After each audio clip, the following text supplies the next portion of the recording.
la capacité à surveiller. Et pour tenter d'éviter que cette fête géante ne se transforme en cluster géant et que les fêtards deviennent une nouvelle source de contamination, un centre de test Covid a été installé à proximité du hangar, mais en fin de rave seulement. Initialement, il avait été mis en place à quelques kilomètres de là. Aucun participant ne s'y était présenté. Anaïs Kroutz. Devant cette tente transformée en quelques minutes en centre de dépistage à côté du site de la rave party, seuls quelques teufeurs ont accepté de se faire tester. Ils sont arrivés un peu tard, tout le monde a eu le temps de partir, donc bon, c'est bien qu'il y ait une tente pour montrer un peu qu'il y avait quand même une organisation sanitaire après tout ça. Le test s'est révélé négatif. Peut-être que la semaine prochaine, je vais devoir me faire retester une nouvelle fois. Je vais espérer qu'on ne l'ait pas attrapé, puis voilà.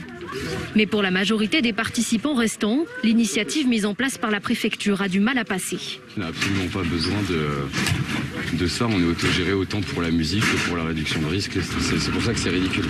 Face à la crainte d'un cluster après cette fête qui a rassemblé 2500 personnes, les autorités sanitaires de la région invitent tous les teufeurs à se faire tester sur place et à respecter une période d'isolement. On va les inciter bien évidemment pour se faire dépister. On est là pour les prendre en charge.